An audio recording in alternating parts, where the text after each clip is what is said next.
chosen by you. Forever, I'm your friend. You'll always be right here with me. I'm so thankful for your love. No matter what I do, I know this is true. You're by my side, you'll never leave. I wanna thank you, God, for showing me who I am. You're so good, you help me to understand. We are your sons and daughters. You're such an amazing father. Thank you, God, for coming to rescue me. You're so good, God, you're everything I need. Every minute of every day, I just wanna say thank you, God. I'm blown away by your love for me. It goes on and never ends. I belong to you, I'm chosen by you. Forever, I'm your friend. You'll always be right here with me. I'm so thankful for your love. No matter what I do, I know this is true. You're by my side, you'll never leave. I wanna thank you, God, for showing me who I am. You're so good, you help me to understand. We are your sons and daughters. You're such an amazing father. Thank you, God, for coming to rescue me. You're so good, God, you're everything I need. Every minute of every day, I just wanna say thank you, God. You sent your son to set us free. For your love and kindness, I will sing. You sent your son to set us free. For your love and kindness, I will sing. I wanna thank you, God, for showing me who I am. You're so good, you help me to understand. We are your sons and daughters. You're such an amazing father. Thank you, God, for coming to rescue me. You're so good, God, you're everything I need. Every minute of every day, I just wanna say thank you, God.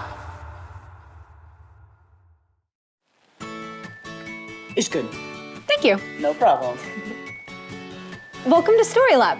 This week, we're talking about humility, while we take a look at an amazing letter written from prison.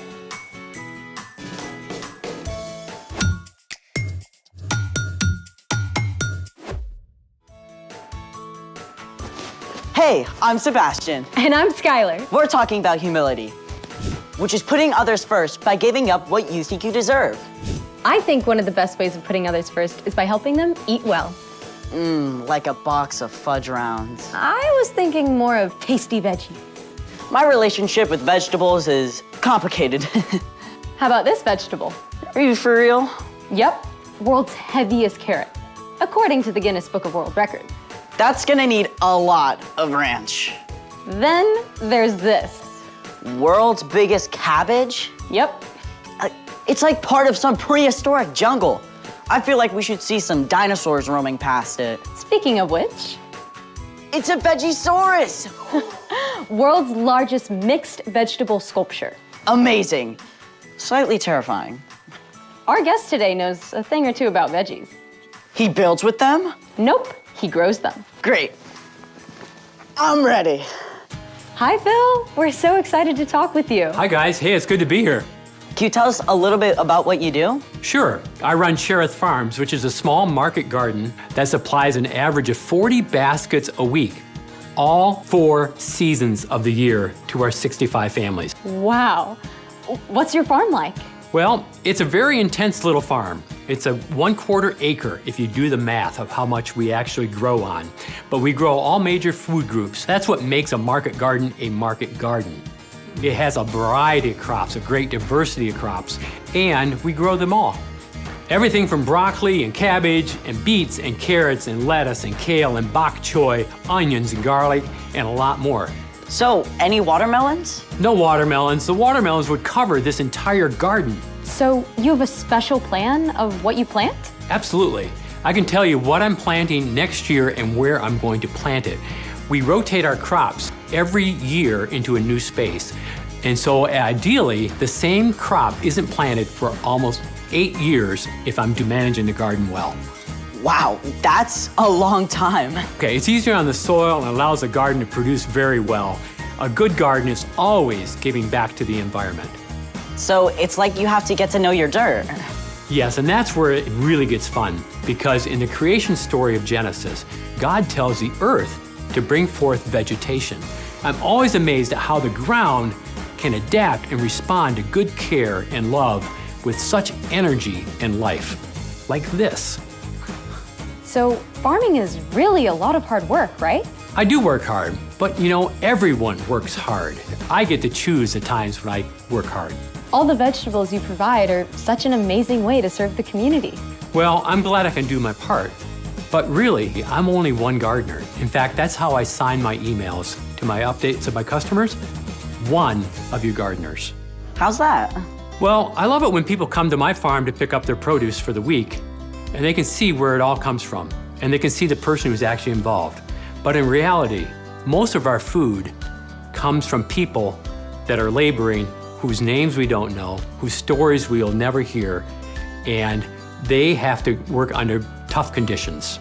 Wow, I never thought about that. Those people are out there in the dirt, they're working in the cold, they're working in the heat, they're working when it's raining, they're working with the frost on their hands, maybe their gloves aren't working that day, but they don't get to pick the days they get to choose. I feel like I should go find a gardener and thank them right now. Well, that's a great way to think about it. No matter what we grow up to be, there's always someone out there working in all kinds of weather conditions and living conditions to provide food for our families. I am so going to look at my food differently. I hope so. Well, thank you so much for being on here with us, Phil. It was a pleasure seeing you all, and I hope we all have a great day.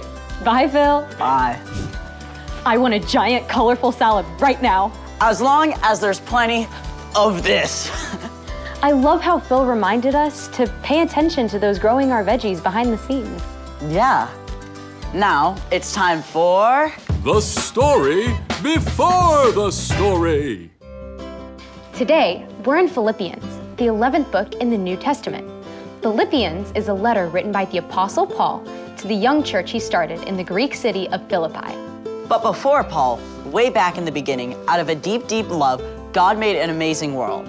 But when people turned away from God, the world was broken. God made a plan to draw people back into relationship. So at the right time, God's very own son, Jesus, came to live among us. When Jesus grew up, he traveled from town to town, teaching and healing. But the religious leaders made plans to get rid of him. Jesus was crucified on a cross and died. But early Sunday morning, Jesus returned to life, and lots of his friends saw him. Which is where our story starts. Hey everyone, I'm Chloe. Hi, Chloe. For 40 days after his resurrection, Jesus spent time with his friends. Then he returned to heaven to be with God. But the news about Jesus spread. More and more people began to follow Jesus, including Paul. Paul traveled all over, starting brand new churches. On one of his journeys, he spent 3 months in the Greek city of Philippi, where he shared the news about Jesus with a businesswoman named Lydia.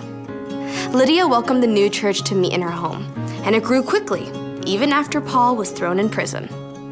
Paul was released and continued his travels. Several more times, he was jailed for sharing about Jesus, but he used his time in prison to write letters to the new churches.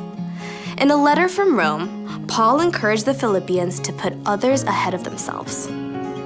Don't do anything only to get ahead. Don't do it because you are proud. Instead, be humble. Value others more than yourselves. None of you should look out for just your own good. Each of you should also look out for the good of others. As you deal with one another, you should think and act as Jesus did. Jesus is our model. Like the Philippians, we can begin to think and act like Jesus. So, let's take a look at some of the things Jesus did. Jesus showed humility by always talking to God first. Our Father in heaven, may your name be honored. Jesus spent time alone with God, over and over. Jesus took time away from the crowds to ask God for help. He did it before starting his ministry, before choosing his disciples, and before giving up his life on the cross. Jesus submitted all his desires and plans to God. Next, Jesus showed humility by spending time with those who seemed unimportant. Come, follow me. Rather than choosing the most important, well-educated people to be his followers, Jesus chose the overlooked and the outcast. He wasn't worried about looking impressive. Jesus said to show humility by giving in secret. When you give to needy people, don't let your left hand know what your right hand is doing. Then your giving will be done secretly. That just means when you do something good for others, do it quietly. Don't make it a big deal and do it for show so people will think you're all that. Jesus also said to show humility in our relationships by doing more than is required. Suppose someone forces you to go 1 mile. Go 2 miles with them. Jesus taught that when you're told to do something, do it with a great attitude, and then do even more than you have to. In the end, Jesus gave us the most incredible example of humility ever. Paul wrote, In his very nature, he was God. Jesus was equal with God. But Jesus didn't take advantage of that fact. Instead, he made himself nothing. He did this by taking on the nature of a servant. He was made just like human beings. He was humble and obeyed God completely. He did this even though it led to his death on a cross. most of us will never be asked to actually die for someone. But every day, we can look for opportunities to set aside the things we want in order to put others first. Because Jesus puts us first. The end.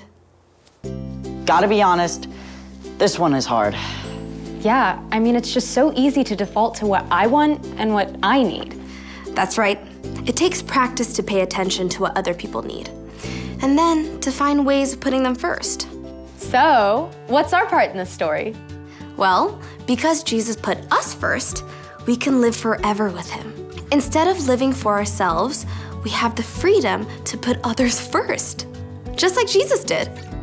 Just like how Jesus spent time with people who weren't considered important, you can look for the kid that's trying to make a friend, instead of trying to get the popular kids to like you. Or like Jesus said, to give in secret. You could quietly share a snack with a friend who doesn't have one, and you don't have to make a big deal about it. When your mom asks you to take out the trash, you can take it out and then also empty the dishwasher, just like how Jesus said to go the extra mile. None of this is easy to do in our own strength. That's why it's so important to do something else Jesus did. Pray. Exactly. Jesus talked to God first, before anything else. When we take time to do that, we remember how amazing it is that Jesus put us first. Then God can give us the creativity and strength so that we can put others first. I think you've got it. See you next time. Bye, Chloe. So here's the thing. Put others first because Jesus put you first. Hey, let's go. Where are we going? We are gonna go help Farmer Phil. Okay. Thanks for joining us in the Story Lab. We'll see you Next time. Let's go.